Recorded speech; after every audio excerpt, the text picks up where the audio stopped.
Welcome back to part two. We are now in the midst of the Texas Revolution. The war is at hand. There we go. The first major engagement is going to now take place in a small mission known as the Alamo. When I mean mission, I'm referring to when the Spanish colonized this region, they tried to colonize via conversion. So they set up a series of churches all along the frontier of their empire in North America, and they're trying to convert Native Americans to Catholicism and use that association to rule over them in their colony. So the Alamo is one of these places. Now, in this location, it is a main thoroughfare from Mexico into the region of Texas. So it's going to be one of the first places that Santa Anna's army is going to arrive. This place is defended by Colonel William Travis and about 200 rebel Texan soldiers. Some of the rebels include famous people such as Davy Crockett. He is a former U.S. senator, a frontiersman, an example of a living legend of the time period.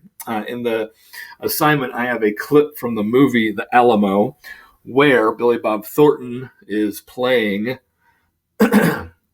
Davy Crockett, and you hear some of the conversation between the Texans and the Mexican soldiers about these random feats that supposedly he is able to do, which no other human's ever done before. Another example I often talk about, Paul Bunyan, or in the case from earlier in part one, Chuck Norris, which also leads to another video I have linked there, some of the Chuck Norris's top 10 favorites stories supposedly he is able to do. So you can check those out on your own. Another rebel there is Jim Bowie. He's a local militia leader of people living around the town of the Alamo. So we got Davy Crockett, famous TV show from the 50s that your grandparents probably know about. And then here Jim Bowie with his famous Bowie knife, an extremely large knife, mostly used for hunting and skinning of animals. So the Alamo itself looks like this. The old church of the mission itself right here, and then a series of fortifications that have been built around the church to help defend the city. Also for you, in the assignment for your hyperdoc. Sorry, I had a child walk in. So anyway, the location of San Antonio is where the Alamo is today. In your hyperdoc on the second slide for Texas Revolution, where you get more into the Alamo itself, there's a little painting of the Alamo with a link. And if you click on that link, someone has made a 3D rendering of what the Alamo would have looked like here in 1836. And there's a side-by-side comparison of photographs of downtown San Antonio where the Alamo currently can be found. So you kind of get a modern-day look in comparison to ancient times, back in this time period of what the place looked like. So with Alamo itself, there we go. It's a 13-day siege where they're surrounded by the Mexican forces, where eventually they are overwhelmed by the Mexican army, and all of the defenders are killed. Now, there are a number of civilians who survive the onslaught, who are able to share the message of what had happened.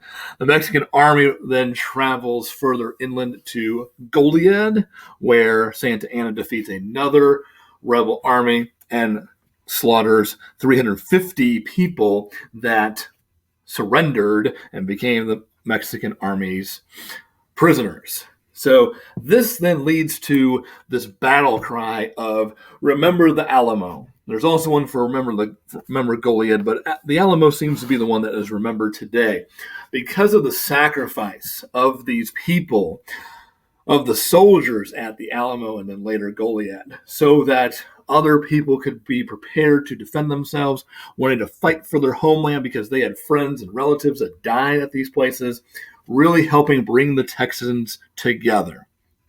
So after those two defeats, this leads to what's called the runaway scrape, where survivors of the Alamo and Goliad begin retreating further back inland across what's going to be known as Texas. And this leads us to the Battle of San Jacinto. The Texans fled east all the way to this river, pursued by Santa Anna. And when they arrive at this location, Santa Anna believes with his superior force he's going to be able to easily overwhelm the Texans, so he stops for the day. But unbeknownst to him, Sam Houston decides to launch a surprise sneak attack one morning, taking the entire Mexican army by surprise and able to force a surrender. Because of that surrender at the battle, they're able to secure Texan independence. They actually capture Santa Anna. Here's a painting of this event. Sam Houston depicted here. He falls off his horse during the battle and breaks his ankle. Santa Anna tries to hide as a low-level private in his own army. Captured, taken before Sam Houston, where they negotiate the freedom of Texas, the independence of Texas.